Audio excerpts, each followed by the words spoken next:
마라나타 친구들 안녕하세요. 오늘 하루 잘 지냈나요?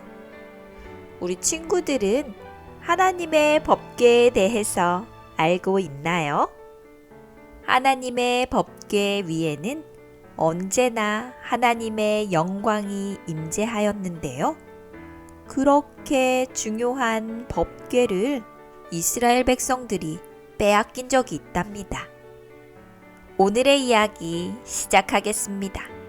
빛을 전한 사람들 4권 4장 빼앗긴 법궤입니다. 비상! 비상! 블레셋이 쳐들어왔다! 전군 비상! 긴 나팔 소리가 온 이스라엘에 울려 퍼집니다. 이스라엘 병사들이 정신없이 왔다 갔다 합니다. 블레셋은 이스라엘과 가까이 사는 민족으로 자주 이스라엘로 쳐들어왔습니다. 엘리 제사장님, 블레셋이 쳐들어왔습니다. 뭐라고? 또 쳐들어왔단 말인가? 빨리 각 지파의 장로들을 통해 군대를 모집하도록 하게. 블레셋은 이스라엘을 공격하기 위해 아벡에 진을 쳤습니다. 부랴부랴 군대를 조직한 이스라엘도 블레셋군을 막기 위해 에베네셀에 진을 쳤습니다. 하지만 잘 조직된 블레셋 군대에 비하면 이스라엘의 군대는 매우 초라해 보였습니다. 블레셋과 이스라엘 군대는 서로 대치하여 전열을 가다듬었습니다. 하지만 군사의 규모로 볼 때 이스라엘은 블레셋의 적수가 되지 못했습니다. 꽤 오랜 시간 동안 서로 공격하지 않고 바라만 보았습니다. 그러다 블레셋 진영에서 북소리가 울려 퍼졌습니다. 동시에 하는 소리와 함께 공격의 시작을 알려왔습니다. 이스라엘 군대는 블레셋 군대를 바라보며 바짝 긴장하였습니다. 전쟁은 아침부터 시작하여 밤이 늦도록 계속되었습니다. 얼마나 치열하였던지 피가 강처럼 흘렀습니다. 그날의 전쟁은 이스라엘의 대패로 끝이 났습니다. 그 전쟁으로 인해 죽은 이스라엘 군사가 무려 4,000명이었습니다. 이스라엘 군대는 잠시 후퇴하여 전열을 가다듬었습니다. 하지만 군대의 숫자가 형편없이 줄었습니다. 이날의 비극이 장로들이 모인 회의장까지 전달되었습니다. 각 지파의 장로들은 한숨을 쉬며 그날의 패배를 슬퍼했습니다. 그 중에서도 엘리 제사장의 얼굴이 가장 심각해 보였습니다. 엘리 제사장은 얼굴도 들지 못하고 몸을 파르르 떨었습니다. 그래, 4,000명이 죽었다고. 다른 병사들은 어떻게 하고 있는가? 소식을 전한 전령은 몸이 만신창이가 된 채로 장로들 앞에 그날의 소식을 소상히 말해주었습니다. 다음 날이 되었습니다. 엘리의 두 아들이 성소 안으로 들어왔습니다. 갑작스런 방문에 성소를 지키고 있던 제사장들은 깜짝 놀랐습니다. 아니, 이른 아침에 무슨 일입니까? 우리는 법궤를 가지러 왔소. 어제 우리 군대의 패배를 오늘 만회해야 하오. 우리가 전쟁에서 이기기 위해서는 하나님의 법궤가 필요하오. 성소를 지키던 제사장들은 어안이 벙벙했습니다. 홈니와 비느하스는 사람들을 시켜 하나님의 법궤를 가져오도록 명령했습니다. 그리고 하나님의 법궤를 가지고 전쟁터로 나갔습니다. 이스라엘의 대장군은 법궤가 언제쯤 도착하는지 파수꾼을 보내어 알아보았습니다.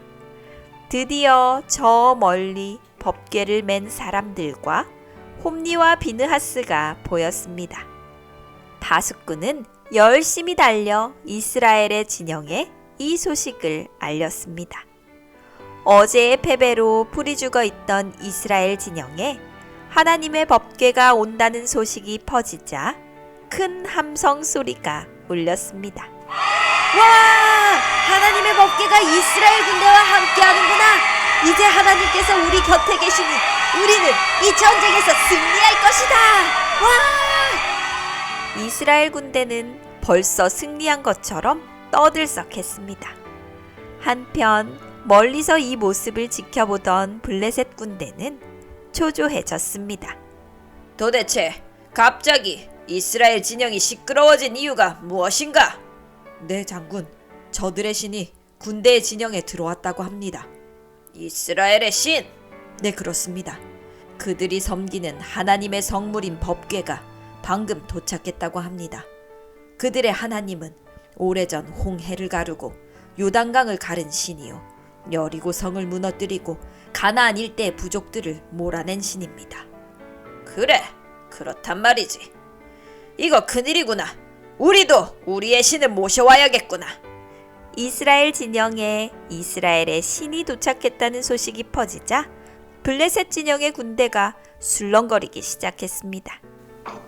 다시 북소리가 울려 퍼졌습니다. 오늘도 먼저 공격을 시작한 쪽은 블레셋이었습니다. 가만히 있다 기습을 당하느니 먼저 공격하는 편이 낫다는 판단이 들었기 때문에 먼저 공격한 것입니다. 하지만 어제와 달리 블레셋 병사들의 표정에는 두려움이 가득해 보였습니다. 하나님의 법궤에 대한 소문 때문이었습니다. 그날의 전쟁도 치열했습니다. 해가 질 무렵 전쟁이 끝났을 때 병사들의 시체가 산을 이루었습니다. 그날의 전쟁도 이스라엘의 대패로 끝이 났습니다. 이스라엘 병사들은 뿔뿔이 흩어져 도망을 갔고 법궤를 지키던 홈리와 비느하스도 죽임을 당하였습니다. 시체가 가득한 벌판에 하나님의 법궤만이 덩그러니 남겨졌습니다. 블레셋의 군대는 하나님의 법궤를 들고 블레셋 진영으로 돌아갔습니다. 전쟁에 패해 도망을 온 군사들이 엘리 제사장에게 슬픈 소식을 전했습니다. 제사장님, 저희 군대가 패했습니다. 대부분의 군사가 전사했고 홈리와 비느하스도 죽임을 당했습니다. 내 아들들이 죽었다고. 그러면 하나님의 법궤는 어떻게 되었느냐? 하나님의 법궤는 블레셋 군대에 빼앗겼습니다. 뭐라고? 하나님의 법궤를 빼앗겼다고? 엘리 제사장은 큰 충격을 받은 듯 다리에 힘이 풀려 쓰러지고 말았습니다. 엘리 제사장이 쓰러지면서 그가 앉았던 의자도 같이 쓰러졌습니다. 엘리 제사장은 그대로 목이 부러져 죽고 말았습니다. 비느하스의 아내도 이 소식을 듣고 큰 슬픔에 몸을 가누질 못했습니다. 임신을 하고 있던 그녀는 큰 슬픔에 일찍 해산을 하였습니다. 그녀는 아이의 이름을 이가봇이라고 지었습니다. 이가봇은 하나님의 영광이 떠났다라는 뜻을 가지고 있습니다. 블레셋 군대는 온 이스라엘을 휘젓고 다니며 집을 불태우고 재산을 노략해 갔습니다. 그날에 많은 이스라엘 여인과 아이들이 블레셋으로 끌려갔으며 많은 남자가 죽임을 당했습니다. 온 이스라엘이 큰 슬픔에 빠졌습니다. 그런 후 블레셋 군대는 하나님의 법궤를 가지고 그들의 도시로 돌아갔습니다. 그들은 이스라엘의 신을 이겼다고 외치며 떠들어댔습니다. 온 블레셋 도시에서 축제가 열렸습니다. 블레셋 사람들이 섬기는 신의 이름은 다곤인데 그들은 하나님의 법궤를 다곤 신전에 가져다 두었습니다. 이스라엘의 신이 우리가 믿는 다곤 신에게 졌다. 정말 기쁜 소식이에요. 그들이 믿는 신의 법궤를 다곤 신전에 두었다지요. 그랬다. 한다는군. 이스라엘의 신은 이제 우리 다곤 신의 포로야, 포로. 하하하. 블레셋 사람들이 모이는 곳마다 하나님의 법궤에 대한 이야기로 떠들썩했습니다. 다음 날이 되었습니다. 다곤 신을 섬기는 제사장들이 신전을 청소하러 들어갔다가 깜짝 놀라 달려 나왔습니다. 대제사장님, 큰일 났습니다. 다곤 신이 이스라엘이 믿는 신의 법궤 아래 쓰러져 있습니다. 사제들이 일제히 달려가 다곤 신을 다시 세워 놓았습니다. 그리고 다음 날이 되었습니다.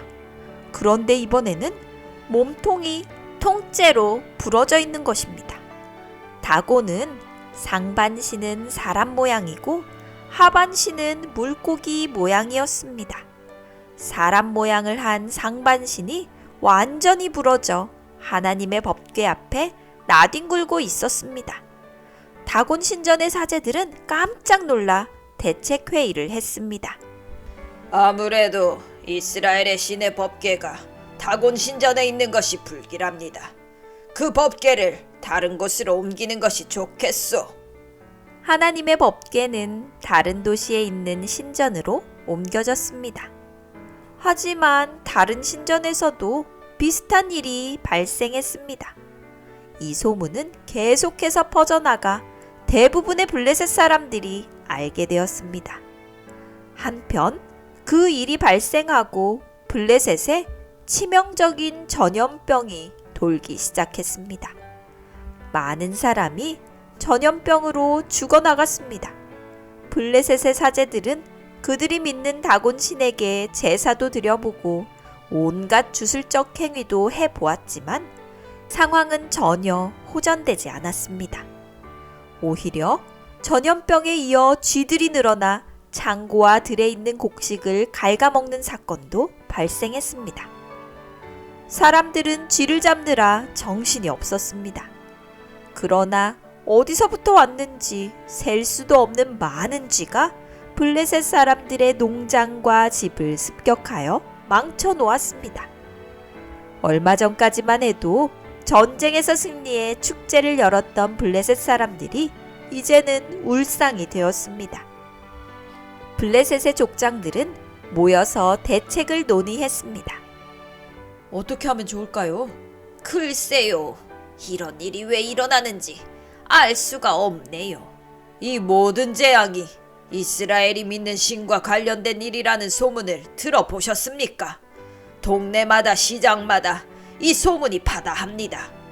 이 모든 재앙이 이스라엘의 신이 내린 것이라고 합니다. 아, 맞아요. 저도 들었습니다. 오래전 그들의 신이 이집트에 내린 재앙과 흡사하다는 이야기도 있습니다. 그때에 이집트가 망하게 되어 이스라엘 백성을 노예에서 해방시켜 주었지요. 허허, 이거 큰일입니다. 민심이 흉흉합니다. 빨리 대책을 세워야 합니다. 이 모든 이야기를 듣고 있던 블레셋의 큰 사제가 입을 열었습니다. 이렇게 하면 어떨까요? 새 수레를 하나 만들고 멍에를 메어보지 않은 젖나는 소 2마리를 끌어다가 소의 수레를 메우고 그 송아지들은 떼어 집으로 돌려보냅시다. 그리고 하나님의 궤를 가져다 수레에 싣고 속건제로 드릴 금으로 만든 물건을 함께 둡시다. 만약 그 소들이 법궤를 가지고 이스라엘의 땅으로 가면 이 재앙은 그들이 믿는 하나님이 내린 것이고, 그렇지 않으면 우연히 일어난 것으로 하면 어떨까요? 오, 좋소. 아주 현명한 생각이요. 그렇게 합시다. 모든 사제가 동의했습니다. 그들은 서둘러 소와 수레를 준비해 하나님의 법궤를 실은 후 떠나 보냈습니다. 이 광경을 지켜보기 위해 많은 블레셋 사람이 모여들었습니다. 드디어 수레가 출발했습니다. 소가 끄는 수레가 블레셋의 도시를 떠나자 사람들은 소가 어느 방향으로 가는지 지켜보기 위해 수레를 따라갔습니다. 그런데 신기하게도 소들은 이스라엘을 향해 나아갔습니다. 때로 갈림길이 나왔지만 소들은 정확히 이스라엘 방향의 길을 선택하여 나아갔습니다. 해가 질 무렵 드디어 법궤가 블레셋과 이스라엘의 경계 지역을 넘어 이스라엘 땅으로 진입했습니다. 때마침 벳세메스 사람들이 골짜기에서 밀을 베고 있다가 그 광경을 보았습니다. 그들은 하던 일을 멈추고 소가 끄는 수레로 다가왔습니다. 그리고 수레에 있는 것이 하나님의 법궤임을 확인한 후 하나님께 감사의 제사를 드렸습니다. 이 소문은 곧 온 이스라엘에 퍼져 나갔습니다. 한편 온갖 재앙으로 골치를 썩던 블레셋 땅에는 재앙이 멈추었습니다. 블레셋 사람들은 이 모든 재앙이 이스라엘의 신인 하나님께로부터 온 것임을 깨닫고 하나님을 두려워했습니다. 잘 들었나요? 성경을 읽다 보면 안타까운 이야기들이 종종 등장합니다. 그 중에 하나가 바로 하나님의 법궤를 블레셋에 빼앗긴 사건입니다. 이스라엘은 블레셋과 전쟁하던 중 하나님의 법궤를 빼앗겼습니다. 물론 전쟁에서도 패하여 수많은 이스라엘 사람이 죽임을 당하고 고통을 당했습니다. 부조와 선지자를 보면 이런 일이 일어난 것은 이스라엘 백성이 하나님의 말씀에 순종하지 않고 우상 숭배에 빠졌으며 하나님의 뜻을 저버렸기 때문이라고 기록되어 있습니다. 이렇게 성경을 보면 이스라엘 백성이 하나님께 불순종하고 잘못할 때 심판을 받는 장면이 등장합니다. 그런데 블레셋 역시 하나님의 손에 들려 잠깐 이스라엘을 심판하는 도구로 사용되었을 뿐 그들 역시 우상 숭배를 하며 하나님을 믿지 않는 민족이었기 때문에 하나님의 심판을 피해갈 수 없었습니다. 성경에 등장하는 많은 나라, 곧 이집트와 아시리아, 블레셋과 가나안 족속들이 잠깐 동안 흥하고 잘 되는 것처럼 보입니다. 그러나 그들 역시 오래가지 못하고 하나님의 심판을 받게 되는 것을 보게 됩니다. 많은 그리스도인이 이런 의문을 가지고 있습니다. 왜 하나님의 백성은 고통당하고 어렵게 사는데 하나님을 믿지 않는 사람들은 잘 되고 잘 사는 것일까? 하지만 그것이 영원하지 않다는 것을 기억해야 합니다. 그들도 결국에 가서는 자신들의 죄에 대한 심판을 받을 것입니다. 반면 우리가 힘들고 어려운 가운데서 믿음을 잘 지켜나간다면 하나님은 성경에 약속하셨던 영원한 상급을 우리에게 주실 것입니다. 그러므로 지금 눈에 보이는 결과만을 가지고 세상을 바라볼 것이 아니라 하나님의 약속을 생각하며 먼 훗날의 결과를 생각해 보아야 합니다. 그렇다면 오늘 우리가 어떤 믿음과 자세로 살아가야 할지를 알게 될 것입니다. 하나님의 약속을 생각하며 믿음을 잘 지켜나가는 멋진 마라나타 친구들이 되기를 감자쌤이 응원합니다.